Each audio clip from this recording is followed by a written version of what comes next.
हाँ जी बेटा जी। तो end S 36 impairment of asset को और आगे बढ़ाते हैं। लास्ट लेक्चर में हमने कुछ बेसिक बातें रखी थी, थोड़ी बहुत डेफिनेशन देखी थी। आज बड़ा इंपॉर्टेंट टॉपिक है, तो ध्यान से चलना। जिस तरह वो कहता है identifying an asset that may be impaired, मतलब हमें कैसे पता चलेगा कि एसेट इम्पेयर हो गया। मतलब अब जिस तरह हमने कहा जी इम्पेयरमेंट टेस्ट करना है, तो इम्पेयरमेंट टेस्ट कैसे होता है कि भाई कैरिंग अमाउंट देखना है एसेट का, उसे कंपेयर करना है रिकवरेबल अमाउंट से। रिकवरेबल दो चीजों से बना है, रिवाइज कर लेते हैं। Sir, fair value less cost to sell, compare with value in use, which ever is higher is recoverable. अब अगर किसी का कैरिंग अमाउंट 100 लाख है और रिकवरेबल 115 आ रहा है, वो तो इम्पेयर्ड ही नहीं है। बट अगर रिकवरेबल 80 आ रहा है, तो ये एसेट माना जाएगा इम्पेयर्ड एसेट। अब सवाल ये उठता है कि क्या मेरी बैलेंस शीट में मेरी कंपनी के जितने भी एसेट्स हैं, मैं सबका इम्पेयरमेंट टेस्ट चालू कर दूं, जो जो एसेट इस एएस के स्कोप में आते हैं। कि कल हमने ये भी देख लिया कि कुछ एसेट तो इसके स्कोप में आते ही नहीं है। ओदे लॉजिक्स भी मैंने आपको बताए थे कि उनके अपने रिस्पेक्टिव एएस किसी ना किसी तरीके से उनकी वीकनेस को चेक करते रहते हैं। तो सवाल ये है कि क्या मैं बाकी सारे एसेट्स जो इधर स्कोप में आते हैं सबके लिए एक्सरसाइज शुरू कर लूं? नहीं, ऐसा नहीं है। हमें एएस ने पूरी गाइडेंस दी है कि कुछ इंडिकेटर्स अगर मिलेंगे तो इम्पेयरमेंट टेस्ट करना, वो आज हम सीखने जा रहे हैं। तो इसलिए आप आज जो मैंने बताया ही था एफआर में कि कुछ थ्योरी ऐसी है कि चलो जो इतनी इंपॉर्टेंट नहीं रहेगी। It looks like a theoretical course ना, जब आप मॉड्यूल की तरफ देखते हैं, पर है प्रैक्टिकल। तो मैंने आपको कहा था कि मैं आपको ठीक टाइम पर बता दूंगा कि भाई ये वाले पे ध्यान देना है या नहीं देना है। इस वाले पे ध्यान 100% होना चाहिए, नहीं तो बेटा जी आप कॉन्सेप्चुअल क्वेश्चंस में फंस जाएंगे बुरी तरह से। अब identifying an asset that may be impaired general, कहते हैं asset is impaired when it's carrying amount exceeds the recoverable amount. जैसे कि अभी के छोटे एग्जांपल में ये कैरिंग अमाउंट है, ये रिकवरेबल है, तो ये एसेट है इम्पेयर्ड। ठीक है सर, कैरिंग अमाउंट रिकवरेबल से ज्यादा होगा तो जो दोनों का गैप होगा उसे हम इम्पेयरमेंट लॉस कहेंगे। पर सर ये तो एक कैलकुलेशन हो गई ना, अब हमें कैसे पता चलेगा कि ये चीज निकालने हैं एसेट की? बात तो ये है। सर होली होली चलते जाएं, यहाँ इंडिकेशन ऑफ इम्पेयरमेंट आ रहे हैं जो हमने सारे आज कवर कर लेने हैं। Entity shall assess at the end of each reporting period whether there is any indication, highlight करें।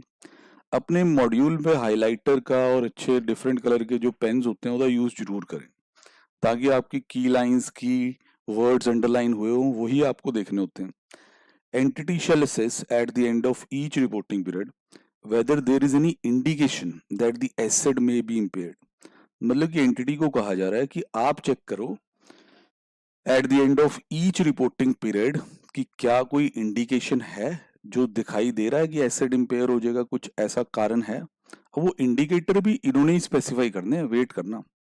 If such an indication exist, मतलब कि अगर इंडिकेशन मिला, then entity is required to estimate the recoverable. तो होगी बात क्लियर कि किसी भी एसेट का उठा के रिकवरेबल अमाउंट ना निकाल दें, अगर इंडिकेशन मिले तो रिकवरेबल अमाउंट निकाल लें। irrespective of whether there is any indication of impairment, entity is required to test the following items for impairment at least annually। ध्यान से सुने, जब भी हम कुछ लॉ टाइप सिचुएशंस पढ़ते हैं, जैसे इंडियस भी एक तरह का हमारे लिए रूल्स रेगुलेशन और प्रिंसिपल्स ही है ना, तो उनमें एक चीज समझाई जाती है, साथ में उसकी एक्सेप्शन आ जाती है। अभी आपने समझा कि अगर इंडिकेशन मिलेगी तो आपने रिकवरेबल अमाउंट निकालना, मतलब इम्पेयरमेंट का प्रोसीजर तभी होगा, ये समझा? हाँ जी sir.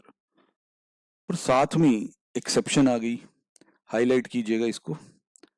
Irrespective of whether there is any indication, मतलब कि चाहे इंडिकेशन है चाहे नहीं है, नीचे लिखी हुई तीन चीजों का कम से कम सालाना इम्पेयरमेंट टेस्ट होगा ही होगा, एटलीस्ट एनुअली।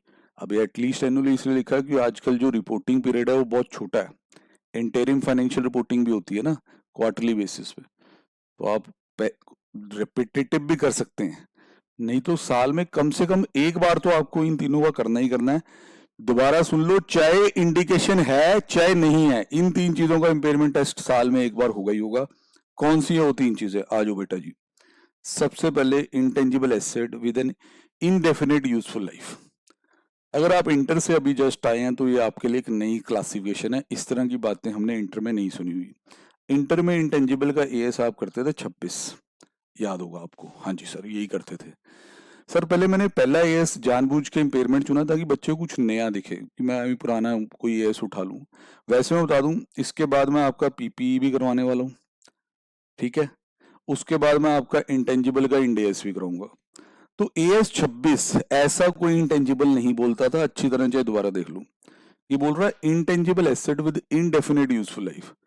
एएस 26 में एक चर्चा होती थी कि यार यूजफुल लाइफ ऑफ इंटेंजिबल क्या माने, जिसमें वो कहता था कि कई बार ऐसा माना जाता है कि इंटेंजिबल्स की बहुत लंबी लाइफ है, बट एएस के पर्पस के लिए हम ये 10 ईयर्स मान लेंगे, ऐसा कुछ करता था।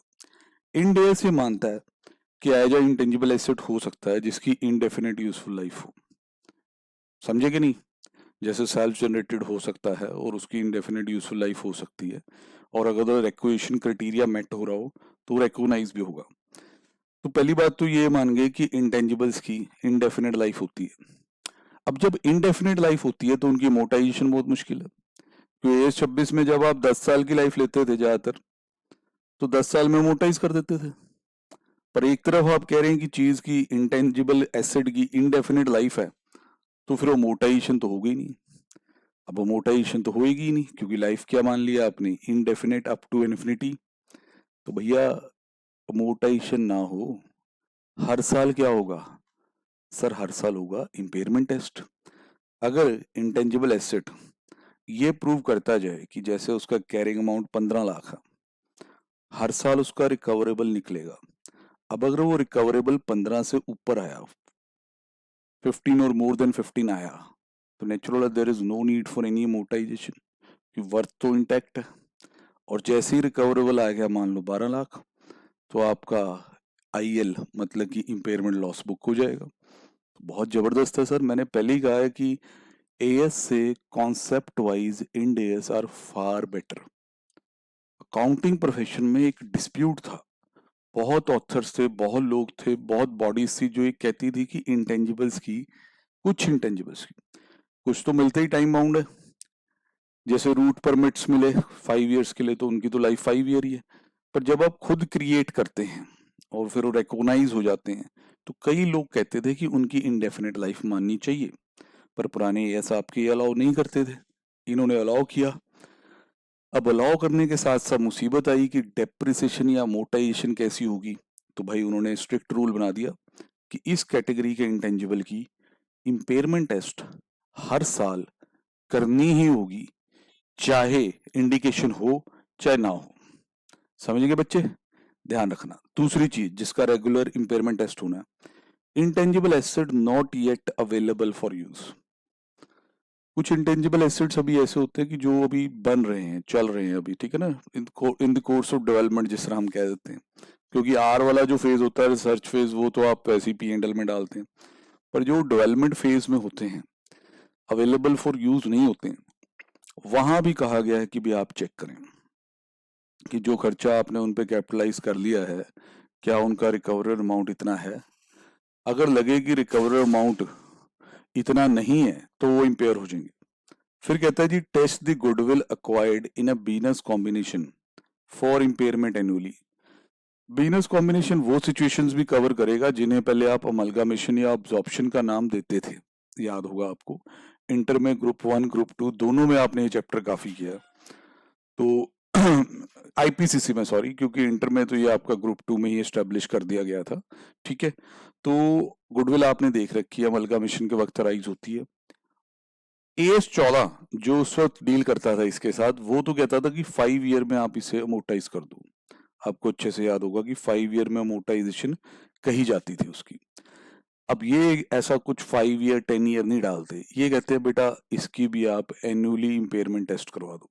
तो दोबारा देख लीजिए किन किन का एनुअल इम्पेयरमेंट टेस्ट होने वाला है। ऐसे इंटेंजिबल जिनका इनडेफिनेट यूजफुल लाइफ है, ऐसे इंटेंजिबल जो अभी अवेलेबल फॉर यूज नहीं है, और जो गुडविल, तीसरा तीसरा जो गुडविल पीनस कॉम्बो में आई, इनका इम्पेयरमेंट टेस्ट कम से कम सालाना बेसिस पे करना पड़ेगा, एनुअली बेसिस पे करना पड़ेगा, और इसके लिए कोई भी इंडिकेटर की जरूरत नहीं होगी। For the above three assets, the entity should not have to wait for impairment indicators. कहता है कि आपको impairment के indicators के लिए wait करने की जरूरत नहीं है इन तीनों के लिए। Rather, there is a mandate for impairment testing. Mandate मतलब order, instruction which has to be followed. Mandatory कहते हैं ना, मैंडेटरी कि करना पड़ेगा। रिकमेंडेटरी क्या होता है कि कहा जा रहा है, सलाह दी जा रही है, बाकी मर्जी। This is not recommendatory, this is mandatory. We will discuss this aspect in detail in next section. कहते हैं इसके बारे में हम बात करेंगे। तो सर आज हमने पहले क्या क्या सीख लिया? हमने ये सीखा कि सर इम्पेयरमेंट टेस्ट वैसे इंडिकेशन मिलने पे ही करना है किसी एसेट का, पर हमने 3 चीजें सीखी जिनका इम्पेयरमेंट टेस्ट कम से कम एनुअली करना है। Number 1, intangible asset with indefinite useful life. Number 2, sir number 2 क्या था? सर नंबर 2 था ऐसा इंटेंजिबल जो भी अवेलेबल फॉर यूज नहीं है। सर नंबर 3 क्या था? सर वो गुडविल जो बिजनेस कॉम्बो में आई। ठीक है, इंडिया 103 में भी करेंगे ये बात। अब आता है indication of impairment, very important sir, ये ओल्ड कोर्स में भी बड़े इंपॉर्टेंट थे, इस पे थ्योरेटिकली भी स्ट्रांग होना चाहिए बंदा, आपके ऑडिटिंग के सब्जेक्ट में भी हेल्प करेगा आपको ये। इंडिकेटर्स ऑफ इम्पेयरमेंट अच्छी तरह से करें। In assessing whether there is any indication that the asset may be impaired, entity shall consider as a minimum the following indications. कम से कम इन चीजों का ख्याल रखा जाए। कैटेगरीज देख लेते हैं इंडिकेटर्स की। एक तो है एक्सटर्नल सोर्सेज ऑफ इंफॉर्मेशन, फिर है internal sources of information, third एक स्पेसिफिक सा केस है, डिविडेंड्स वगैरह की बात करता है, सब्सिडरी, जेसीई या एसोसिएट से। तो पहले हम अपना ध्यान एक्सटर्नल सोर्सेज ऑफ इंफॉर्मेशन से लगाते हैं। सब इम्पेयरमेंट का मतलब क्या है कि आपका एसेट वीक हो गया है तो आप इम्पेयरमेंट टेस्ट करते हैं। अब बाहर से ऐसे क्या इंडिकेटर मिल सकते हैं कि मुझे ऐसा लगे कि यार मेरी चीज तो बेकार हो गई है? आओ सर चेक करें। Following are the external source of information which may indicate the asset is impaired. कहता है ये एक्सटर्नल सोर्सेज हैं इंफॉर्मेशन की जो इंडिकेटिव हो सकती हैं कि आपका एसेट तो बेकार हो गया। During the period asset market value has declined significantly more than would be expected as a result of passage of time or normal use। कहता आपने ये देखा मार्केट में, क्योंकि एक्सटर्नली आपको मार्केट से ही पता चलेगा ना ये सारा, कि एसेट की मार्केट वैल्यू काफी डिक्लाइन हो गई है। ये उससे ज्यादा गिरावट है जितनी टाइम की वजह से आनी चाहिए थी। जैसे आपने मशीन खरीदी और उसकी आपने यूजफुल लाइफ कोई 10 ईयर सोची है, तो natural at the end of the 1 year machine थोड़ी यूज हो गई या थोड़ा सा ऑब्सोलेंस थोड़ा हुआ होगा, उस वजह से वैल्यू हम मान के चल रहे हैं कि अगर हमने 10 करोड़ लगाए हैं तो साल बाद वैल्यू इसकी शायद 9.5 करोड़ 9 करोड़ हो जाएगी। पर अगर मार्केट में हमें पता चले कि ये 10 करोड़ का मॉडल लिया था हमने मशीन का, 1 साल के बाद वैल्यू 4.5 करोड़ रहेगी, भाई फिर तो गड़बड़ है, इतनी वैल्यू थोड़ा ना गिरनी चाहिए। ठीक है, तो पहला इंडिकेटर क्या है? एक्सटर्नल मार्केट वैल्यू, जिसमें एक बड़ी गिरावट अगर आ गई है तो आप ये कह सकते हैं कि दिस इज एन इंडिकेटर कि this thing is now impaired. B part, दूसरा external indicator, significant changes with adverse effect on entity have taken place during the period और will take place in near future in technology, market, economic और legal environment जहां आप operate करते हैं। ध्यान रखिए सारा बाहरी तौर से है, इंडिकेटर एक्सटर्नल पढ़ रहे हैं आप। कहते कुछ चेंजेस हुए हैं जिसका एडवर्स इफेक्ट है हमारे पे, हो गए हैं चेंजेस ड्यूरिंग द पीरियड या होंगे आने वाले फ्यूचर में। अब ये चेंजेस किसके रिगार्डिंग है? टेक्नोलॉजी के रिगार्डिंग, मार्केट के रिगार्डिंग, इकोनॉमिक या लीगल एनवायरनमेंट जिसमें हम ऑपरेट करते हैं या जिस मार्केट को एसेट डेडिकेटेड हो। बहुत ज्यादा आसान सर। जो सपोज करें आपकी जो मशीनरी है या जो चीज आप प्रोड्यूस करते हैं उससे ना इन्वायरमेंट का बड़ा नुकसान होता है, पोल्यूशन बहुत ज्यादा फैलता है। तो गवर्नमेंट कोई ऑर्डिनेंस ले आई है या बात चल रही है कि आगे ऑर्डिनेंस आ जाएगा और हो सकता है कुछ पॉसिबल बैन लगा दिया जाए। हो सकता है कि हमें ये कहा जाए कि आप इस चीज को more than 3 hours a day चला ही नहीं सकते, क्योंकि जब इसे आप 12 आवर्स 8 आवर्स चला रहे हैं तो उससे पोल्यूशन बड़ा हो रहा है। तो नेचुरल है कि इस तरह की अगर चेंज आएगी उसका हमारे ऊपर बड़ा बुरा असर होने वाला है। फिर अगर मान लीजिए हम एक्सपोर्ट करते हैं प्रोडक्ट को, मैं क्या मार्केट की बात कर लेना, और जिस कंट्री को हमारा मेजर एक्सपोर्ट होता है उसके साथ हमारे अब एनिमी वाले रिलेशन बन गए हैं, and the government is basically trying to put a ban on exports. तो बाहर बेटा बहुत कुछ हो जाता है। आपको पता ही है कि कोरोना काल ने हमें बहुत कुछ सिखाया। कहाँ चलते भरे बिजनेस, बिल्कुल अच्छे हरे भरे बिजनेस जिन्हें हम कहते हैं, तो क्या से क्या हुआ पता ही है आप सबको, ठीक है ना। तो इस तरह की बातें एक्सटर्नल इंडिकेटर्स में आपको आ सकती हैं, सामने दिखाई दे सकती हैं। और सुनिए जी, सी पॉइंट जी बड़ा ही प्यारा पॉइंट है, आपकी थोड़ी एफएम की नॉलेज यूज करेगा। मार्केट इंटरेस्ट रेट और other market rate of return on investment have increased during the period, and those increases are likely to affect the discount rate used in calculating the value in use and decrease the asset recoverable amount materially. इसको अच्छे से explain करने के लिए थोड़ा सा मेरे को आपको और चीजें बतानी है। देखिए सर, थोड़ा तो आपको इंडिकेटर कल से ही है, पिछले लेक्चर से, कि रिकवरेबल अमाउंट ये होता है, इसमें आता है जी fair value less cost to sell, जिसको हम शॉर्ट में एनआरवी टाइप कह देते हैं अपने लिए इजी करने के लिए। तो दूसरा पॉइंट होता है value in use. Value in use की डेफिनेशन, छोटी सी डेफिनेशन थी, वो मैंने बढ़ा दी थी आपको, कि ये प्रेजेंट वैल्यू है जो इसके फ्यूचर इकोनॉमिक बेनिफिट्स आएंगे उनकी। बाकी इस पे एएस में, इंडेस में डिटेल डिस्कशन है कि कैसे इसे कंप्यूट करना है, डिस्काउंट रेट कैसे सिलेक्ट करना है, कैश फ्लोज में, इनफ्लोज में क्या आएगा, आउटफ्लोज में क्या आएगा, everything is given. Ind AS are very comprehensive, ये मान के चले आप। अब वैल्यू न्यूज जब आप निकालते हैं तो हम ये देखते हैं कि एसेट आने वाले टाइम में, मान लीजिए 7 साल हम सोच रहे हैं यूज होगा, तो उन 7 साल के कैश फ्लोज, इनफ्लो, आउटफ्लो सब निकालते हैं, फिर उनकी करते हैं डिस्काउंटिंग, जैसे 10%, 8%। ये रेट कैसे सिलेक्ट करना है, इस पे भी गाइडेंस दे रखी है। अब जैसे आप समझ गए कि डिस्काउंट करके प्रेजेंट वैल्यू आनी है, पर अगर ये डिस्काउंट रेट 10% पे बेस्ड है, इस पे वैल्यू न्यूज निकली, मैं आपको कहूं कि discount rate should be market rate, जो कि आज चल रहा हो 15, तो बेटा जैसे ही आपने 15% किया तो वैल्यू न्यूज तो कम हो जाएगी, क्योंकि this you very well know कि if the rate increases the present value decreases. समझे ना, कि अगर रेट बढ़ जाएगा तो प्रेजेंट वैल्यू कम आएगी। अब पढ़ के देखो ये इंडिकेटर, दिमाग की बत्ती जरूर जलेगी। कहता मार्केट इंटरेस्ट रेट और other market rate of return on investment have increase during the period. कहता मार्केट में ब्याज दर या आरओआई बढ़ गई है, those increases are likely to affect the discount rate. और कहता है इनके बढ़ने के कारण जो डिस्काउंट रेट हमने वैल्यू इन यूज की कैलकुलेशन में यूज किया था उस पर असर होने वाला है, और इससे हमारा रिकवरेबल अमाउंट मटीरियली कम होने वाला। मटीरियली, मटीरियली मतलब सिग्निफिकेंट। जैसे आपने 150 करोड़ निकाला, तो अगर आप नए रेट पे करते हैं, उसकी वैल्यू 149.85 करोड़ आती है, then it's not a material change, forget. पर अगर नए रेट आपका ऐसा है, उससे वैल्यू आती है 120 करोड़, 150 करोड़ के बजाय 120 करोड़, मतलब सीधे सीधे 20% का change, then it will be counted as a indicator कि एसेट का इंपेयरमेंट टेस्ट कर देना चाहिए। मतलब मार्केट में ब्याज दर बढ़ना या आरओआई बढ़ना भी इंडिकेटर है। Sir fourth external indicator, the carrying amount of the net asset of entity is more than its market cap. Share market में ये वर्ड बहुत ज्यादा यूज होता है, मार्केट कैपिटलाइजेशन। इससे large cap, small cap, mid cap, ऐसी बातें भी आप सुनते हैं। अब ये एक ऐसा इंडिकेटर है कि जो carrying amount of net asset है वो मार्केट कैप से ज्यादा है। ये मैं समझा देता हूँ सर, एक हल्का सा एग्जांपल लेके।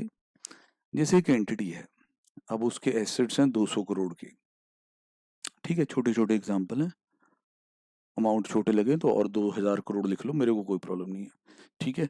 लाइबिलिटी है 150 करोड़ की, तो इसके नेट एसेट्स का जो कैरिंग अमाउंट है वो हुआ जी 50 करोड़। इसको हम शेयर होल्डर फंड भी कह देते हैं, क्योंकि मैंने all assets minus all outside liability कर दिया। ये आपका शेयर होल्डर फंड रिप्रेजेंट करता है बैलेंस शीट में, ठीक है सर जी। हाँ जी सर जी। अब क्या होता है कि ये कंपनी है लिस्टेड, तो इसके नंबर ऑफ शेयर्स को अगर मार्केट प्राइस पर शेयर से मल्टीप्लाई कर दूं तो ये इसकी मार्केट कैप आती होती है। This calculation is market cap, market capitalization. This is share holder funds as per the books. अब इन्हीं शेयर्स को मार्केट रेट पे वैल्यू करेंगे तो मार्केट कैप आ जाएगा। सभी अच्छी कंपनियों में जो price to book value ratio होती है वो ज्यादातर मोर देन 1 ही होती है, मतलब कि जो उनका मार्केट में प्राइस होता है ना, वो बुक वैल्यू से ज्यादा अच्छा होता है। सपोज कीजिए इसकी मार्केट कैपिटलाइजेशन जो है वो 20 करोड़ आती है खाली। सर इट सेज समथिंग कि कंपनी का हाल बहुत ज्यादा बुरा है। बैलेंस शीट में जो एसेट्स दिखाई दे रहे हैं, लाइबिलिटी डिडक्ट करते हैं उनमें से, तो 50 करोड़ शेयर होल्डर फंड दिखता है, पर मार्केट में इन शेयर्स की वैल्यू सिर्फ 20 करोड़ है। तो कुछ तो गड़बड़ है दिया। कुछ तो गड़बड़ है भैया। इसका मतलब लैक ऑफ इन्वेस्टर कॉन्फिडेंस है। कंपनी के एसेट दिखाने के लिए हैं शायद बैलेंस शीट में, पर कमाते नहीं है। कि अगर वो कमाते होते, कोई स्टैंडिंग होती उनकी, तो भाई उनकी वैल्यू मार्केट में शेयर के तौर पे भी तो अच्छी होती। तो ये भी एक इंडिकेटर है। तो हमेशा मैं बच्चों को बताता हूँ कि लास्ट के 2 इंडिकेटर आपके थोड़े बहुत फाइनेंशियल मैनेजमेंट से जुड़े हैं।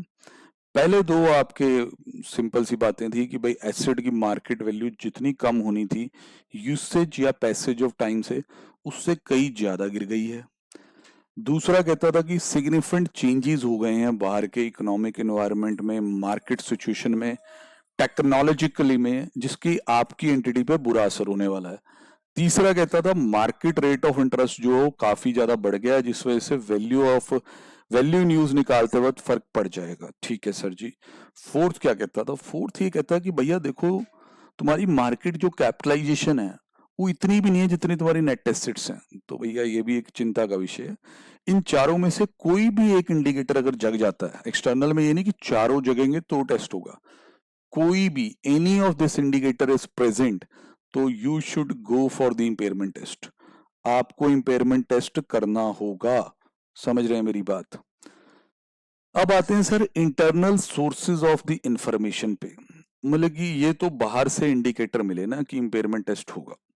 अब अंदरूनी indicators with in the company, following are the internal sources of information which may indicate the asset is impaired.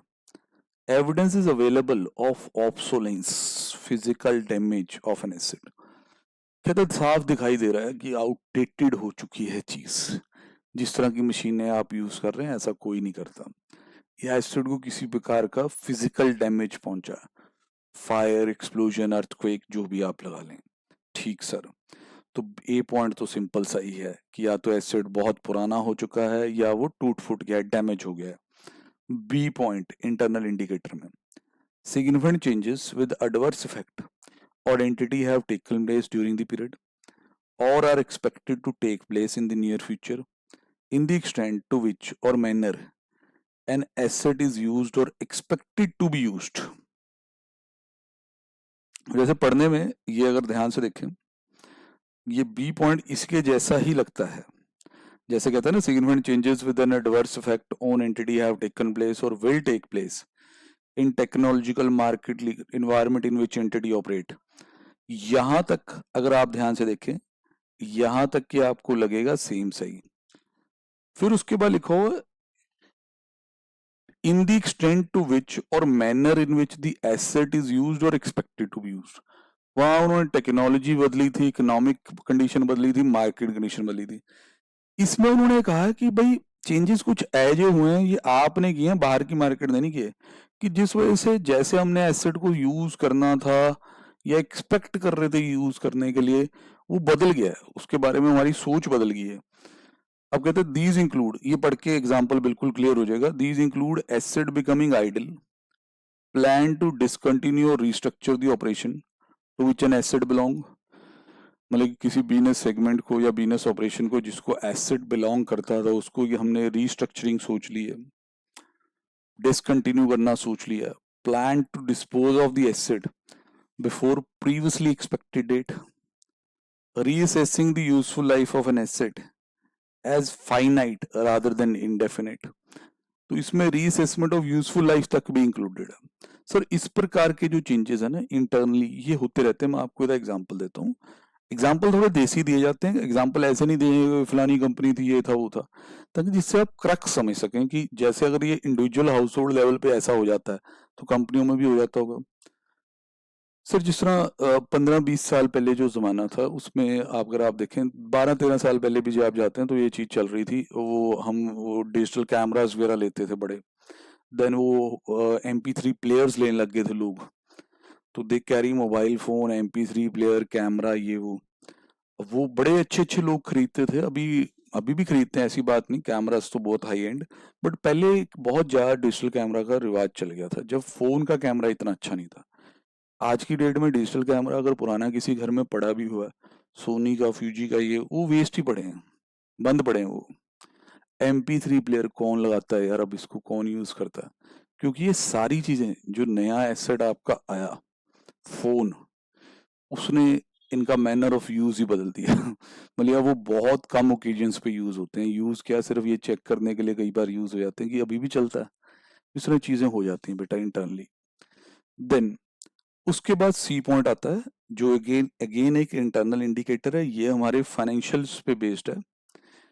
Evidence is available from the internal reporting that indicates economic performance of an asset is और will be worse than expected.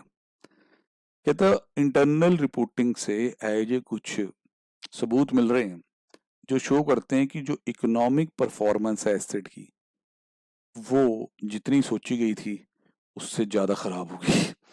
Such evidence may include cash flow for acquiring the asset or subsequent cash needs for operating or maintaining the asset are significantly higher than those originally budgeted। जिस तरह मैंने कहा था ना, इसमें पैसे की बात होगी, फाइनेंशियल्स की बात होगी। कहता जो खर्चा एसेट के एक्विजिशन में किया गया, या जो खर्चा उसको ऑपरेट या मेंटेन करने के लिए किया जा रहा है, वो सिग्निफिकेंटली ज्यादा है किससे, जितना आपने बजट किया था। हो जाता है सर ऐसा, बिल्कुल। कई बार हम घर पे गाड़ी खरीदते हैं, सोचते हैं कि भाई इतने की एवरेज दे देगी, फलाना इतने में सर्विस हो जाया करेगी, पर बाद में पता चलता है कि गाड़ी तो बड़ी खटारा निकली है यार, बड़ी रिपेयर होती है, एवरेज भी कम है, तो उसका ऑपरेटिंग और मेंटेनेंस एक्सपेंस बहुत सिग्निफिकेंटली ज़्यादा हो जाता है जितना आपने ओरिजिनली बजट किया होता है। तो ये भी एक इंडिकेटर है। एक्चुअल नेट कैश फ्लोज और ऑपरेटिंग प्रॉफिट और loss flowing from asset that are significantly worse than those budgeted. कहते जो आपने कैश फ्लोज या प्रॉफिट एस्टिमेट किए थे वो बहुत बुरे हैं as compare to the budgeted. मतलब कि बेसिकली हो सकता है आपने प्रॉफिट एस्टिमेट किया हो, operating cash flow positive estimate किया हो, पर जब चीज यूज हो रही है तो प्रॉफिट के बजाय लॉस आ रहे हैं, ऑपरेटिंग कैश फ्लो जनरेट होने के बजाय नेगेटिव कैश फ्लोज आ रहे हैं। फिर कहता है significant decline in budgeted net cash flows और ऑपरेटिंग प्रॉफिट और significant increase in budgeted loss flowing from the asset. अब ये ध्यान से देखें, significant decline in budgeted net cash flows और देखिए जब कोई कंपनी का रिजल्ट भी आता है ना, तो उसमें हमेशा उम्मीद होती है कि जो चेयरमैन साहब हैं, जो रिजल्ट एक तरह अनाउंस कर रहे हैं, वो आगे के लिए गाइडेंस भी दें कि अगला क्वार्टर कैसा रहेगा, अगला फाइनेंशियल ईयर कैसा रहेगा। तो अगर उसमें गाइडेंस फ्यूचर की थोड़ी ब्लीक दी जाए, जिसे कहते हैं ना कि बजटेड ही कम है, मतलब कि बजट जो है वो बनाया गया इस बार वो as compare to previous, cash flows उसमें डिक्लाइन है, ऑपरेटिंग प्रॉफिट में डिक्लाइन है, या लॉस और ज्यादा बढ़ता हुआ दिखे इस एसेट से, तो अगेन एन इंडिकेटर कि दिस एसेट इज इम्पेयर्ड। फिर कहते हैं ऑपरेटिंग लॉसेस और net cash outflow for asset when the current period amounts are aggregated with the budgeted amount for future. देखिए जी क्या लिखा उसने, ऑपरेटिंग लॉसेस और net cash outflow for asset, मतलब दोनों चीजें नेगेटिव, लॉस होना या इनफ्लो की बजाय क्या आ रहा है, आउटफ्लो आ रहा है एसेट का net. When current period amounts, मतलब जब आपने इस पीरियड में जो अमाउंट है, से FY 1920 या 1920, यस बिल्कुल 1920 का FY का करंट पीरियड का अमाउंट एग्रीगेट किया with the budgeted amount for future, और आपने बजट के साथ भी जोड़ भी दिया उसको, तब भी नेगेटिव है ये, तो नेचुरल की हालत बहुत बहुत खराब है। तो ये बेटा जी सिचुएशंस होती हैं कि इंटरनल इंडिकेटर्स की। ऑब्सोलेंस और फिजिकल डैमेज बहुत आसान था। फिर ये था कि जो मैनर ऑफ यूज है उसमें बदलाव आया। फिर आप फाइनेंशियल लाइन पे आ गए, जिसमें हमने बात की कि भाई जितना हमने सोचा था कि एसेट खरीद लेंगे इतने में, और इतने में उसे चलाने का और मेंटेन करने का खर्चा होगा, उससे ज्यादा हो रहा है। फिर उसके बाद हमारे जो नेट कैश फ्लोज हैं या ऑपरेटिंग प्रॉफिट लॉस है वो वर्स हैं as compare to the budget. फिर significant decline in future budget है। फिर हमने इस बार के ऑपरेटिंग लॉस को और नेट कैश आउटफ्लो को एग्रीगेट भी किया बजट और फ्यूचर के साथ, फिर भी हम नेगेटिव ही रहे। तो ऐसा अगर कुछ फाइनेंशियली दिखे तो natural it's a very bad situation. अब सर अगर हम बात करें तो इंटरनल और एक्सटर्नल इंडिकेटर्स तो हमारे हो लिए, इसके बाद एक स्पेसिफिक सा पॉइंट आता है जो आपने हर जगह नहीं लगाना है। वो चीज लगेगी आपकी सब्सिडरीज में, ज्वाइंट वेंचर्स में, ऐसी सिचुएशंस में वो भी करना होगा। ठीक है, dividend from subsidiary, jointly control entity और associate. For investment in subsidiary, JCE और associate, investor recognize a dividend from investment and evidence is that। Sir देखिए ध्यान से, अब ये डिविडेंड आ रहा है आपको फॉर इन्वेस्टमेंट इन सब्सिडरी से, जीसीई से या एसोसिएट से। आपके सीए फाइनल के सिलेबस में ये तीनों चीजें बहुत डिटेल में है। सब्सिडरी के बारे में आप हल्का फुल्का वैसे भी जानते हैं, आपने कंपनी लॉ में भी करा है और इंटर में पूरा चैप्टर भी इस पे किया। ज्वाइंटली कंट्रोल एंटिटी शायद आपने डेफिनेशन पढ़ी हो, एसोसिएट भी पढ़ा हो, पर वैसे प्रैक्टिकल कुछ नहीं किया। चलो अब ये इम्पेयरमेंट के इंडिकेटर में क्या ला रहे हैं, इसको यहाँ क्यों ला रहे हो भाई, वो ध्यान से सुनो कि इन इन्वेस्टमेंट्स को इम्पेयरमेंट के अंदर क्यों ला रहे हो। क्योंकि कल हमने जब एक लिस्ट पढ़ी थी कि वैसे तो जो फाइनेंशियल इंस्ट्रूमेंट्स हैं वो इसमें नहीं आएंगे, पर ये वाले आएंगे, जो इन्वेस्टमेंट इन सब्सिडरी हो, जेसीई हो और एसोसिएट हो। अब देखिए सर, बड़ा टेक्निकल पॉइंट है, ध्यान से देखना। इसलिए भी टेक्निकल है क्योंकि अभी आपने ये चैप्टर नहीं किया हो, जैसे आप चैप्टर कर लेंगे तो और क्लियर हो जाएगा। पहला, carrying amount of investment in separate financial statement exceeds the carrying amount in consolidated financial statement of investee's net asset including the goodwill। दोबारा ध्यान से देखें, जब आप सब्सिडरी की बात करते हैं, जैसे आपकी एक सब्सिडरी हो जाती है तो आपकी दो तरह की फाइनेंशियल स्टेटमेंट बनती है, एक स्टैंड अलोन, स्टैंड अलोन को सेपरेट भी कह देते हैं, और एक बनती है कंसोलिडेटेड। अब जो आपकी स्टैंड अलोन फाइनेंशियल स्टेटमेंट होती है, स्टैंड अलोन या सेपरेट, इसमें जो इन्वेस्टमेंट इन सब्सिडरी है वो सिंपल से तरीके से आती है। बस उसमें आप लोग ये दिखा देते हैं कि इतने पैसे हमने लगाए, मान लो 100 करोड़। और जब आप बात करते हैं कंसोलिडेटेड की, सर फिर तो नक्शा हिल जाता है पूरा। सब्सिडरी के केस में तो उसके नेट एसेट्स आपकी स्टेटमेंट में ऐड हो जाते हैं। Net asset in the sense क्या कि एसेट्स भी ऐड होते हैं और लाइबिलिटीज भी जाती हैं, और इस इन्वेस्टमेंट की कैलकुलेशन की जाती है, आपको पता ही है, उसमें गुडविल कैपिटल रिजर्व आता है। अब इंपेयरमेंट का इंडिकेटर क्या कहना चाहता है वो अगर समझ जाओ बात तो तब है। देखो दोबारा सुनो, carrying amount of investment in separate financial statement, separate financial statement में जैसे कि कैरिंग अमाउंट है, ये क्या कह रहा है वो, carrying amount of investment in separate financial statement exceeds, ये ज्यादा है किससे, carrying amount in consolidated financial statement of the investee's net asset. मतलब कि जो हमारी कंसोलिडेटेड फाइनेंशियल स्टेटमेंट बनी उसमें जो इन्वेस्टीज, इन्वेस्टीज मतलब कौन होता है, इन्वेस्टर तो वो जिसने इन्वेस्टमेंट की, इन्वेस्टी कौन, जिसमें इन्वेस्टमेंट की गई। तो इस केस में कंसोलिडेटेड फाइनेंशियल स्टेटमेंट कौन बनाएगा, होल्डिंग, उसमें इन्वेस्टी के नेट एसेट आएंगे। याद है ना, कंसोलिडेटेड में एसेट ऐड हो जाते हैं, लाइबिलिटी में लाइबिलिटी, तो इन दोनों को आपने कर लेना है नेट। अगर इन नेट एसेट्स का अमाउंट 80 करोड़ है और सेपरेट फाइनेंशियल स्टेटमेंट में 100 करोड़ की इन्वेस्टमेंट दिखा रखी है, तो भैया ये इंपेयरमेंट का इंडिकेटर है। Net asset including the associated goodwill, उसमें गुडविल भी काउंट करनी है। तो सर अगर सिंपल भाषा में समझें, क्योंकि देखो दो तरीके पढ़ाने के, एक तो मैं आपको ये कह दूं मेरे को पता है, मैं आपको बताता हूँ ऐसे होता है, बस मैं बोल दूं, छोटा सा शॉर्ट नोट में लिखवा दूं। दूसरा तरीका है कि जो टेक्स्ट है, जहां ये चीजें लिखी हूं आपके सामने रखूं। पहला तरीका थोड़ा रफ सा है, उससे क्या होता है आपकी प्रोफेशनली ग्रोथ नहीं होगी, आपको चीजें समझ में यहां से नहीं आएंगी, कोई बोल देगा तो हो पाएगी। ऐसे आपका पेपर क्लियर हो जाएगा पर प्रोफेशनली आपकी ग्रोथ होगी जीरो। दूसरा तरीका है कि आपके सामने सिचुएशन रखी जाए, आपको समझाया जाए, तो ये साफ साफ इसमें दिख रहा है कि ये क्या कहना चाहता। पहला ये है, फिर लिखो और, मतलब कि अगर इसके बजाय ये जगता है तो ये जगा लो। इंडिकेटर्स में और ही है बेटा, एंड नहीं है ज्यादातर। Dividend exceeds the total comprehensive income of subsidiary, JCE और associate in the period in which dividend is declared. कहते जो डिविडेंड मिला है ये टोटल कॉम्प्रिहेंसिव इनकम। सर ये टोटल कॉम्प्रिहेंसिव इनकम ये वो ऐसे वर्ड यहाँ यूज होते हैं। जब हम नया बैलेंस शीट का फॉर्मेट देखेंगे तो उसमें आप देख लेंगे प्रॉफिट, ये कुछ ज़्यादा घबराने वाली बात नहीं है। डिविडेंड जो है वो प्रॉफिट से ज़्यादा है, तो इट मीन्स नेचुरल डिविडेंड जो डिक्लेयर हो रहा है वो आउट ऑफ कैपिटल हो रहा है या आउट ऑफ रिजर्व्स हो रहा है। समझे कि नहीं? तो जो आपकी नॉर्मल बॉटम लाइन है उसमें से नहीं है। तो इसको भी एक इंडिकेटर माना जाता है कि डिल्यूजन हो रही है, एक तरह से पास्ट रिजर्व्स को यूज किया जा रहा है, कैपिटल डिल्यूजन हो रहा है। तो ये इंडिकेटर माना जाता है कि भाई यहाँ गड़बड़ है, इम्पेयरमेंट हो सकती है। बाकी कहता है above list is not exhaustive. ये तो लॉ में कुछ भी पढ़ो तो इन्होंने एंड में धमकी देनी होती है कि भाई जितना बोला उसे 100% ना मानना। ये सिर्फ एक इंडिकेटर सी थे।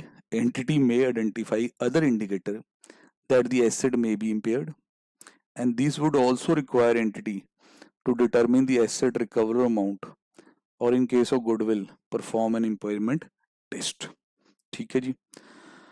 अब सर एक और पैराग्राफ आ जाता है मार्केट रेट ऑफ इंटरेस्ट पे, फिर ये टॉपिक पूरा यहाँ से क्लोज हो जाएगा इंडिकेटर्स वाला। ये पैराग्राफ भी समझा जा सकता है, थोड़ी सी एफर्ट करेंगे इसको भी समझ लेंगे। देखो क्या कहता है, इफ मार्केट इंटरेस्ट रेट और other market rate of return on investment have increased during the period, entity is not required to make formal estimate of asset recoverable amount in following cases। देखिए ध्यान से, अभी हमने थोड़ी देर पहले जब external indicators पढ़े, मैं आपके सामने ये रख देता हूँ, हमने इस चीज को सी पार्ट, ये एक्सटर्नल में इसी चीज को कि मार्केट में ब्याज दर बढ़ गई है या रेट ऑफ रिटर्न बढ़ गया है, तो उसको हमने एक इंडिकेटर माना था इम्पेयरमेंट का, जस्टिफाई किया था कि उससे वैल्यू इन यूज कम आएगी तो आप इम्पेयरमेंट टेस्ट कर लें। अब एक तरह से आप एक्सेप्शन देख रहे हैं बेटा, हाईलाइट जरूर कर लीजिएगा, बच्चे साथ साथ हैं, मॉड्यूल अपना साथ लेके ही पढ़ना है। कहता अगर मार्केट के rate of interest, market interest rate और other market rate of return of investment have increase during the period, entity is not required to make formal estimate of asset recoverable amount in following cases। कहता हम आपको कह रहे हैं कि भाई इन situations में, जो सिचुएशंस अभी बतानी है भाई, आपको नहीं कोई एस्टिमेट करना रिकवरेबल अमाउंट, मतलब आप बच गए, आपको इम्पेयरमेंट टेस्ट नहीं करना चाहे मार्केट में रेट बढ़ गया। सर अब ऐसा क्या होने वाला है? सर पहला exception, if the discount rate, if the discount rate used in the calculation the asset value in use is unlikely to be affected by increase in these market rates। कहता भाई market में rate जरूर बढ़े हैं, पर आपका मानना ये है कि जो डिस्काउंट रेट हमने यूज किया था एसेट की वैल्यू इन यूज की प्रेजेंट वैल्यू निकालने के लिए, मार्केट में बढ़े हुए रेट का उस रेट पे कोई भी असर नहीं है। सर ऐसा पर कैसे हो सकता है? जब मार्केट में रेट बढ़े हैं तो आपके रेट पे असर होना चाहिए। सर एग्जांपल देखें, for example increase in short term interest rate may not have a material effect on a discount rate used for an asset that has a long remaining useful life। अब short term ब्याज दर जो होती है ना, वो कई बार economy के cycles के कारण, आरबीआई के एक्शंस के कारण चेंज होती रहती है और बहुत फ्रीक्वेंटली चेंज होती रहती है। क्वार्टरली हमारा आरबीआई क्रेडिट पॉलिसी रिव्यू करता है, उसका एक्शन बैंकों पे भी होता है। पर अगर मेरे एसेट की लाइफ 10 साल की है, 15 साल की है, और मैंने 10 साल या 15 साल वाले रेट में देखा कि उसमें तो कोई चेंज है ही नहीं खास, समझ रहे हैं कि नहीं? अब सर देखो, आपके एफडी के 6-6 महीने, 2-2 महीने, साल भर की एफडी बथेरे टेन्योर होते हैं, उसके इंटरेस्ट रेट बड़े शफल होते रहते हैं। पर वो 10 ईयर बॉन्ड, 15 ईयर बॉन्ड, इसके रेट तो इतने जल्दी शफल नहीं होते। तो अगर मैं ये प्रूव कर दूं कि जो मार्केट में जो रेट ऑफ इंटरेस्ट चेंज हो रहा है वो चाहे अपने तरीके से चेंज हो रहा है, बिल्कुल हम मानते हैं इस बात को, पर हमारा नजरिया लॉन्ग टर्म का है और लॉन्ग टर्म रेट में कोई उससे फर्क नहीं पड़ता, देन वी कैन एस्केप, हम कह सकते हैं कि हम अपने रिकवरेबल अमाउंट को दोबारा नहीं निकालेंगे। फिर उसके बाद अगला एक्सेप्शन कि जब रेट बढ़े और आप बचेंगे, if the discount rate used in calculating the asset value in use is likely to be affected by increase in these market rate, but previous sensitivity analysis of recoverable amount shows that। देखिए क्या कह रहा है, कहता discount rate जो use हुआ है asset की वैल्यू इन यूज निकालने वक्त, उसको डिस्काउंट करने वक्त, वो तो इफेक्ट होगा। मार्केट में रेट बढ़ा, आप कह रहे हैं जी उसके कारण इफेक्ट होगा। पिछले वाला एक्सक्यूज नहीं है। पिछले वाले एक्सक्यूज में तो ये था, हमने कहा जी ये तो शॉर्ट टर्म चेंज है, हमारा रेट तो लॉन्ग टर्म है। अब हम कह रहे हैं कि नहीं जी देखो, रेट पे तो असर होगा, बट हमने कुछ सेंसिटिविटी एनालिसिस किया हुआ रिकवरेबल अमाउंट का। सेंसिटिविटी एनालिसिस का मतलब क्या होता है कि रिकवरेबल अमाउंट का क्या रिएक्शन होगा अगर रेट चेंज होता है। और उससे क्या शो होता है, it shows that it is unlikely that there will be a material decrease in recoverable amount because future cash flows are likely to increase। Scheme पा दी ना। कहते अगर ब्याज दर बढ़ रही है तो हमने केड़ा कोई आज के इनफ्लोस की डिस्काउंटिंग करनी है, हमने फ्यूचर के इनफ्लोस की डिस्काउंटिंग बढ़नी है। अगर हमारी कॉस्ट ऑफ द फंड्स बढ़ेगी तो हम उसका बर्डन आके कस्टमर को दे देंगे और इनफ्लोस भी बढ़ जाएंगे। देखो कुछ ऐसा है कि 100 रुपया 8% पे डिस्काउंट हो रहा, अगर रेट 10 हो गया तो मैं कहा जी मैं 100 के बजाय 105 लूंगा। समझे, ये वाली बात कह रहा। For example in some cases entity may be able to demonstrate that it adjust the revenue, ये देखिए, to compensate for any increase in market rate. Entity अगर ये क्लियरली डेमोस्ट्रेट कर दे कि भैया अगर ऐसे रेट बढ़ते भी हैं तो हम तो उसका बर्डन कस्टमर को ही दे देते हैं, तो उससे हमारे फ्यूचर कैश फ्लोज भी बढ़ेंगे, तो accordingly it will not have any effect, तो उस वजह से हम नहीं करेंगे अपना इम्पेयरमेंट टेस्ट। दूसरा पॉइंट और लिखा है यहाँ पे, decrease in recover amount is unlikely to result in a material impairment loss. Sir ये तो हमेशा ही होता है कि जो चीजें इमटेरियल है उन्हें तो इग्नोर करने की शुरू से ही टेंडेंसी है हमारी। तो सर ये हमने ना पूरा फुल फ्लेज आज पढ़ लिया कि what are the indicators of impairment, holding subsidiary point भी पढ़ लिया, रेट ऑफ इंटरेस्ट की एक्सेप्शंस भी पढ़ ली। मॉड्यूल बहुत ही ब्यूटीफुली बना हुआ बेटा जी। एफआर में रिक्वेस्ट है, मार्केट में मिलने वाली महंगी महंगी किताबें 2-2 हजार 3-3 हजार की किताब आ रही है भाई, ना जाओ, कुछ नहीं किया हुआ, मॉड्यूल टेप रखा सारा का सारा, बल्कि जहां उन्होंने अपनी उस्तादी दिखानी है वो दिखा दी है। फंस बहुत बुरे जाओगे, इंस्टीट्यूट के अकॉर्डिंग चल लो बस। External sources of information summary में दोबारा वापस आ रहा है, डिक्लाइन ज्यादा हो गया मार्केट वैल्यू में, फिर चेंज हो गया टेक्नोलॉजी या मार्केट में, इंटरेस्ट रेट वाली बात, फिर ये है कि भाई मार्केट कैप नेट एसेट के बराबर ही नहीं है, कम है, फिर इंटरनल सोर्सेज आ गई, ऑब्सोलेंस, ये वो ऐसी बातें।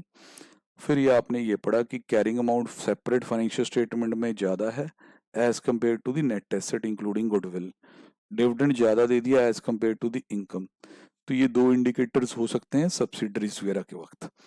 तो सर ये अब आपको थोड़ी नॉलेज मिलेगी कि जो ये आपने इम्पेयरमेंट टेस्ट करना है, ये रिकवरेबल अमाउंट निकालने में जाना है, तो ये जाना कब है, external indicator, internal indicators, plus points relating to investment in subsidiary, JCE और एसोसिएट्स। होपफुली ये सारा आपको अच्छे समझ आया होगा। वीडियो को एक बार आप दोबारा भी सुन सकते हैं, अपने शॉर्ट नोट्स भी बना सकते हैं। वैसे ये बहुत ही ज़्यादा इजी है और माइंड में रह जाता है, रट्टा लगाने की जरूरत नहीं पड़ेगी, मीनिंग ध्यान में रहे। सर अब मैं थोड़ा सा प्रैक्टिकल की तरफ चल रहा हूँ। जिस तरह हम देख रहे हैं कि यहाँ fair value less cost of sell को पूरा अच्छे से एक्सप्लेन किया गया है, वैल्यू न्यूज़ भी एक्सप्लेन किया गया है, ये सारी चीज़ें हैं। पर बेटा कई बार ना बच्चे बहुत ज़्यादा थ्योरी से बोर भी हो जाते हैं, तो मैं एक कोशिश करूंगा कि एक छोटा सा प्रैक्टिकल आपके सामने रख दूं विदाउट रीडिंग दी गाइडलाइंस की कैसे क्या कंप्यूट होना है। वो वैसे अच्छी बात नहीं है, बट आपका भी थोड़ा सा होता है ना कैपेसिटी एक थ्योरी बर्दाश्त करने का, तो मेरे को उस चीज़ का भी ध्यान रखना है। फिर उसके बाद हम फिर से इसमें चले जाएंगे, ठीक है। ये है जी इलस्ट्रेशन नंबर 3, मेरे पास जो मॉड्यूल है उसमें 224 पेज है इसका। तो ये सारी लंबी डिस्कशन के बाद आती है, हम वो डिस्कशन के बगैर ही से कर रहे हैं। Mars limited gives the following estimate of the cash flow relating to PPE on 31 March 14। Discount rate है 15%, ठीक है सर, डिस्काउंट रेट 15 है। फिर आगे इन्होंने कैश फ्लो बताए हुए हैं कि 14-15 में ये आएगा, फिर उसके बाद ये आप देख सकते हैं सारा, और काफी आगे के एस्टिमेट्स यहाँ लग गए हैं। रेजिडुअल वैल्यू एंड में कितनी होगी बता दिया गया है। कहता property plant and equipment were purchase on this date for this much. इसकी यूजफुल लाइफ 8 साल सोची गई थी तब, ठीक है sir. Residual value estimated at the end of useful life इतनी, वही यहाँ भी दिखाइए। Fair value less cost to disposal इतना है 10,000, ठीक है जी सर। सर अब आपको करना है इसका इम्पेयरमेंट टेस्ट। तो इम्पेयरमेंट टेस्ट में इट इज़ बेसिकली चाहे जितना मर्जी क्वेश्चन का लेवल हो जाए, दो चीज़ों का कंपैरिजन है। एक तो कैरिंग अमाउंट कि आज बुक्स में कितने पे है। दूसरा क्या चाहिए होता है सर? दूसरा क्या चाहिए होता है sir? Recoverable amount. Recoverable amount क्या होता है सर? रिकवरेबल अमाउंट होता है fair value less cost to sell. Fair value less cost to sell. और क्या बेटा? Value in use. इनमें से सिलेक्ट क्या करना है?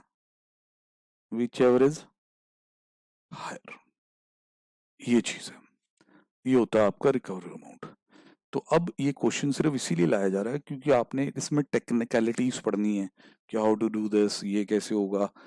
और उसमें कई कई पॉइंट बड़े इंपॉर्टेंट भी है, रखने भी पड़ेंगे नोट डाउन करके। पर थ्योरी काफी होगी ना, तो एक प्रैक्टिकल नज़ारा भी होना चाहिए। सर पहले चेक करो कि क्या आपके पास इस क्वेश्चन में कैरिंग अमाउंट है। सर आप कह रहे हैं कि डाटा इस दिन का है। फिर जहां तक मेरा पढ़ने का नजरिया है, मेरे को तो सर ये ओरिजिनल कॉस्ट लग रही है बिल्कुल। ये आज यहाँ तक आते आते तो इसको 3 साल बीत गए हैं। मैं 14 तक आऊँ तो 3 साल बीते हुए हैं। तो पहले तो मेरे को इधर कैरिंग अमाउंट ही निकालना पड़ेगा।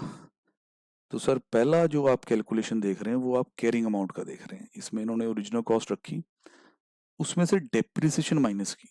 सर अब डेप्शन का method original cost minus residual value eight the end of the life divide by 8 years. 8 years की लाइफ थी, इंटू 3 3 साल की डेप्रिसिएशन लग गई। 11 12 12 13 13 14। तो ये इतने पे है। अब अगर रिकवरेबल अमाउंट इससे कम आया then there will be an impairment loss. For recoverable amount हमें चाहिए होती हैं दो चीजें, fair value less cost to sell, ये रही। और दूसरा चाहिए होता है हमें value in use. Value in use क्या होता है कि ये दिन तो बीत गया, अब बचे हुए 5 साल हैं, कि टोटल 8 साल हैं, 3 साल तो यहां तक बीत गए। उन 5 सालों में यूज करके इससे जो कैश फ्लोज आ जाएंगे और फिर एंड में जितने पे बिकेगा वो सामने ले आओ। सर ये देखिए, वैल्यू इन यूज के लिए कैश फ्लोज कितने सही तरीके से आपको दे रखे हैं और बिल्कुल एंड में क्या वैल्यू होगी वो भी दे रखी है। तो भाई एक टेबल बनेगा जिसमें ये आने वाले समय के कैश फ्लोज दिख रहे हैं इंक्लूडिंग आरवी। फिर इन सब की हो रही है डिस्काउंटिंग। ये आ रहा 9510। ये आ गया value in use. Sir recover amount क्या है? Value in use, fair value cost to sell less cost of disposal, sorry, select which ever is higher. This is 10,000। Sir impair तो है, इम्पेयर तो है, ये तो साफ झलक गया। रीजन क्योंकि कैरिंग अमाउंट ज्यादा है। 12,687 पे आप दिखा रहे हैं, रिकवरेबल सिर्फ 10 है भाई, तो ये तो इम्पेयर हो गया बेटा। ये जरा अपनी कॉपी पे सॉल्व करना, रजिस्टर लगा लेना अलग से, सारी बड़े वाले इलस्ट्रेशंस आपने सॉल्व करनी है, फिर आपको और क्वेश्चन भी देंगे। ये आ गया 2687 का इम्पेयरमेंट लॉस, IL, पहला इम्पेयरमेंट लॉस आपकी जिंदगी का। अब कहता है रिवाइज कैरिंग अमाउंट क्या होगा। सर ऑब्वियस है, revise carrying amount is always equal to this recoverable amount, क्योंकि thing is at this value हमारी बैलेंस शीट में इतने पे थी। हमने कहा भाई इससे ज्यादा की तेरी औकात नहीं है, तो जो गैप है वो लॉस में राइट ऑफ कर दिया। तो लॉस में राइट ऑफ होने के बाद ये इतने पे ही दिखेगा। अब आता है कैलकुलेशन ऑफ रिवाइज डेप्रिसिएशन, मतलब आने वाले समय के लिए डेप्शन क्या होगी। ये कैरिंग अमाउंट है नया, 5 साल यहाँ से बाकी हैं, 5 साल बाद 500 रुपये आने भी हैं, RV divide by 5, annual depreciation आपकी 1900 आ जाएगी। तो इट्स वेरी वेरी इजी, कोई भी दिक्कत वाली बात इसमें नहीं है मेरे अकॉर्डिंग तो आप लोग अच्छे से इसे इंजॉय करके कर सकते हैं। पर सर ये फिर वो बाईपास वाला तरीका है, क्योंकि देखिए ना ही हमें कुछ नहीं पता हमें कि वैल्यू न्यूज़ में क्या आता है क्या नहीं आता, बस हमने चख दिया, बस सब बना बनाया था कर दिया। और वैसा सवाल ओल्ड कोर्स में पेपर में भी आ रखा है, नए में भी आने को आ जाए, कह नहीं सकते। ठीक है, तो अब थोड़ा सा एंड करते करते आ जाओ लाइन पे बेटा जी। मैं जो जो पैराग्राफ्स आपको करा रहा हूँ उन्हें ही टिक करना, मैं सर ये वाले पैराग्राफ्स कुछ नहीं करा रहा, रिक्वायरमेंट फॉर एनुअल रिव्यू मैंने कुछ नहीं पढ़ाया अभी आपको ये। मैं आ रहा हूँ मेजरमेंट ऑफ रिकवरेबल अमाउंट पे, कि ये रिकवरेबल अमाउंट मेजर कैसे किया जाता है। बात तो हमने बहुत बार कर ली कि it is higher of the following two, fair value less cost of disposal और वैल्यू इन यूज। पढ़ते हैं, recoverable amount of an asset और CGU is higher of its fair value less cost of disposal and its value in use। इन दोनों में से whichever is higher। fair value less cost of disposal, value in use। एक छोटी सी illustration यहाँ भी दी है, बहुत सिंपल रहेगी, एक बार देख लेते हैं क्या कहना चाहता। Carrying value of building in the books of Sun limited is 300 lakh. As on that date, value in use is 250, fair value less cost of disposal is 238। कहता है रिकवरेबल निकालो। सर रिकवरेबल ही आएगा। अभी इम्पेयरमेंट लॉस पूछता तो वो भी निकाल देते, क्योंकि कैरिंग अमाउंट जो है वो ज्यादा है, पर जितना उसने पूछा है उतना उसने किया, तो कोई दिक्कत वाली बात नहीं है। सर हम इसके लिए नहीं आए, हमें टेक्निकल पॉइंट समझने हैं कि भाई ये क्या और क्या क्या करना चाहता है इसमें। circumstances in which it is not necessary to calculate both fair value less cost of disposal and value in use। ये कब दोनों निकालने जरूरी नहीं होंगे, मतलब कि सर देखो, पहले इसने रिकवरेबल अमाउंट बताया आपको, ठीक है। अब टेक्निकली हमें यहाँ पहले सीखना चाहिए कि फेयर वैल्यू लेस कॉस्ट और डिस्पोजल के पॉइंट बता दे बेटा क्या क्या होता है उसमें। फिर वैल्यू न्यूज सीखना चाहिए, फिर जब दोनों इकट्ठे नहीं निकालने जरूरी होंगे वो वाली सिचुएशन आ जाएगी। तो पैराग्राफ बड़ा स्ट्रिक्ट रखना, जो हो गया उसी पे टिक लगाना। अब सर मैं आपके इस पैरा पे हूँ, जो वहाँ रिमेनिंग है वो रिमेनिंग ही रहेगा, हम उसे कवर करेंगे। फेयर वैल्यू लेस कॉस्ट और डिस्पोजल क्या होता है।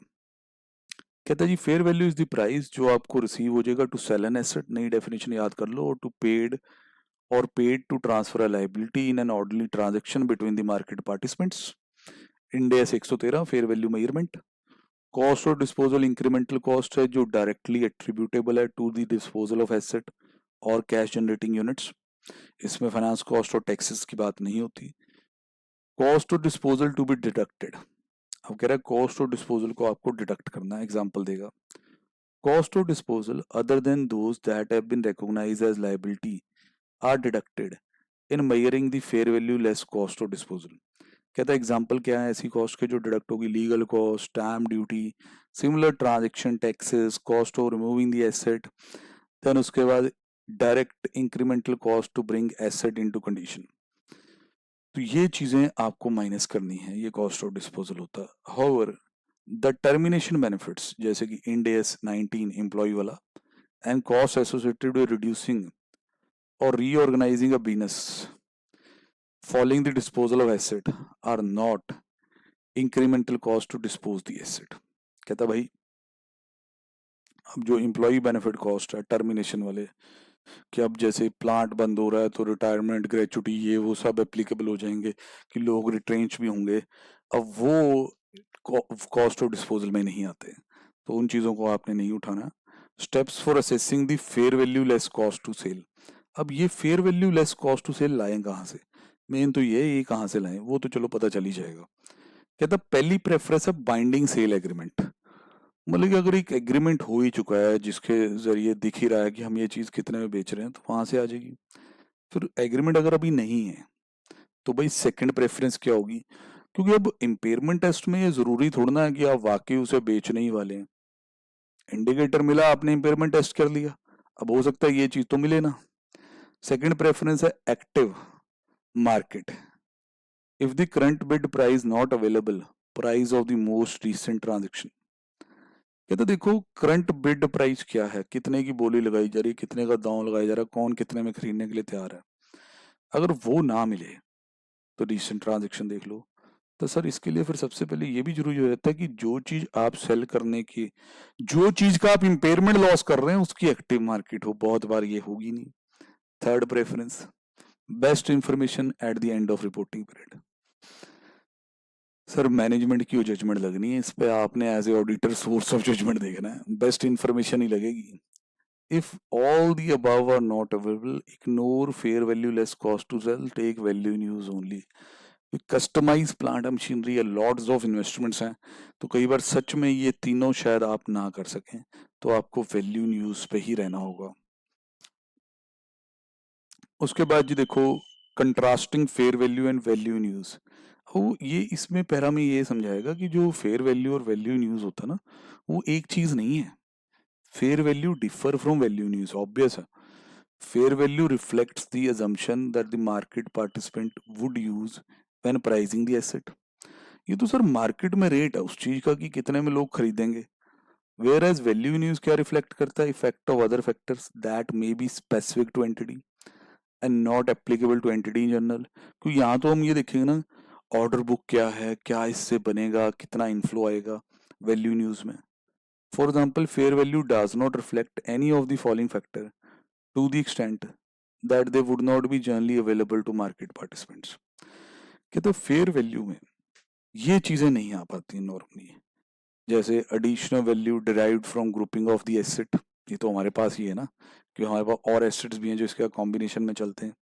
synergies between the assets, legal right restrictions, ये चीजें। तो ये कोई इतना इंपॉर्टेंट वाला नहीं कि मैं कहूँ इस पे थ्योरी आ जाएगी, नो, नॉर्मल है, ठीक है। बस ये हमें पता ही था कि भाई जब एक फेयर वैल्यू की बात हो रही है, वहां तो बात ही हो रही है मार्केट में क्या रेट है। जब वैल्यू न्यूज की बात हो रही है तो चीज हमारे यहाँ यूज हो रही है, उससे कॉस्ट सेविंग्स हो रही है, सिनर्जी बनी हुई है बाकी एसेट्स के साथ, यूज करके काम हो रहा है, तो वो सारा कुछ वैल्यू न्यूज में रहेगा।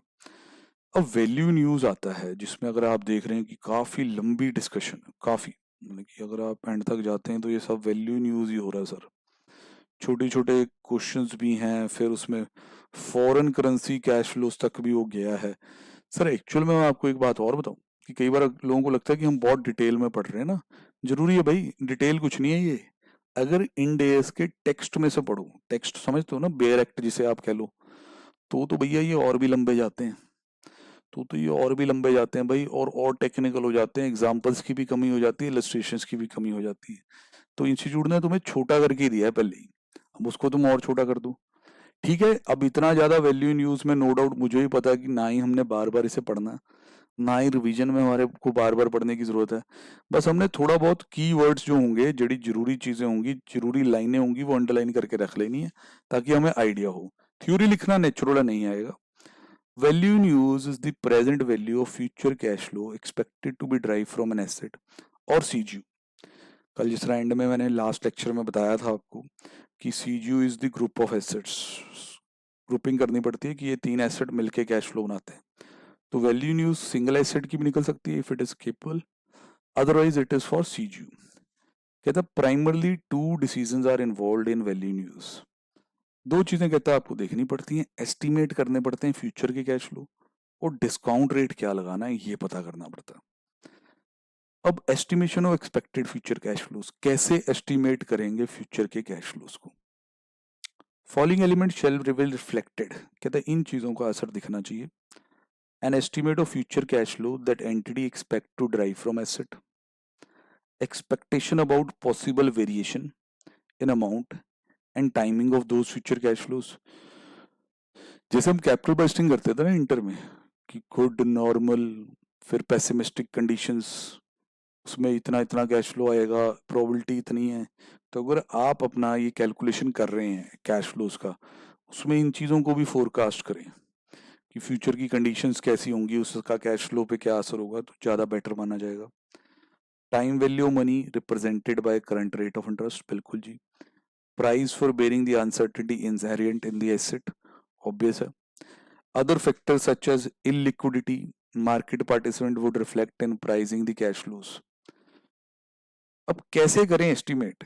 Estimating the value in asset involves the following step. कहता पहले तो आप ये एस्टिमेट करो कि फ्यूचर इनफ्लोज और आउटफ्लो क्या होंगे यूज ऑफ एसेट एंड उसके अल्टीमेट डिस्पोजल से। मतलब कि वो मशीन थी ना अभी जिसके 5 साल रहते थे, कैश फ्लो हुए थे, एस्टिमेट किस तरह की होंगे, इनफ्लो का भी अंदाजा लगाया होगा, आउटफ्लो भी लगाया होगा अंदाजा जब एसेट को यूज करेंगे, तो 5वें साल के एंड पे 500 की बिकेगी ये भी अंदाजा लगाया है। तो उसके ऊपर लगा दो अप्रोप्रिएट डिस्काउंट रेट। समझ रहे कि नहीं? अब ये कैसे उन कैश फ्लोज को प्रिडिक्ट करना, उसके ऊपर और आपको गाइडेंस देगा कि भाई ये चीजें आपने ध्यान रखनी है। Element provided identified in point B, D and E can be reflected either as adjustment to future cash flows और as adjustment to discount rate. ये पॉइंट थे सर, डी, और अगर हम देखो B D, sorry, B D और E. ये points ये थे कि भाई वेरिएशन आ सकती है, अनसर्टेनिटी है, उसके लिए प्राइस फैक्टर इन करना पड़ेगा, फिर इलिक्विडिटी है। कहता अब इस चीज को आप दो तरीके से कर सकते हो, या तो कैश फ्लोस को कम कर दो या डिस्काउंट रेट को बढ़ा दो। यही होता है ना, वो प्रोबेबिलिटी लगा के कैश फ्लोस को कम कर दिया, अब उस पर डिस्काउंट रेट हाई नहीं लगेगा, ये हम रिस्क प्रीमियम ऐड कर दें। विच एवर अप्रोच, मतलब रेट हाई ले लें, whichever approach an entity adopt to reflect expectation about possible variation in amount and timing, the result shall be to reflect the expected PV, that is the weighted average of all possible outcomes। देखना होगा। अब sir क्या क्या rules लगेंगे projections लगाते वक्त? ठीक है जी, ये रूल्स वाला पैरा हम पढ़ते हैं, क्योंकि उसके बाद फिर इसको उन्होंने डिटेल में भी कर रखा है और डिटेलिंग भी की गई है। हाइलाइट्स पढ़ लेते हैं इसकी, उससे काफी अच्छा हो जाएगा, बाकी फिर अगले लेक्चर में देखेंगे। When estimating the expected future cash flow, following rules apply। कहता है रीजनेबल और सपोर्टेबल अजम्पशन लेनी है मैनेजमेंट ने, best estimate of economic condition over the remaining life. इस तरह कोविड वाला दौर चल रहा है, तो इसमें अगला साल थोड़ा सा मतलब कि डाइसी सा ही है, अभी टाइम ऐसा चल रहा है कुछ कहा नहीं जा सकता ना। तो इसमें अगर आप बहुत ही ऑप्टिमिस्टिक अजम्पशन ले लो अगले एक साल की, तो शायद ठीक ना माना जाए, ठीक है ना। Greater weight should be given to the external evidence. बाहर से जो इंडिकेटर्स आ रहे हैं उन पे ज्यादा वेटेज रहेगी एस्टिमेशन लगाते वक्त। मोस्ट रीसेंट फाइनेंशियल बजट और forecast that have been approved by the management, उस पर भी ध्यान दिया जाएगा। Projection should cover a maximum period of 5 years, 5 साल से ज्यादा नहीं, हाँ ज्यादा हो भी सकता है, आप देखो, unless longer period can be justified. इस पे डिटेलिंग करेंगे जी अगले लेक्चर में, अभी तक इस सारे को रिवाइज करें। इस लेक्चर का मेन क्रक्स है indicators, external indicators, internal indicators और points applicable to subsidiary, JCE and associates. अच्छी तरह करें, अगले लेक्चर में और आगे बढ़ेंगे। ओके जी बेटा, बाय बाय।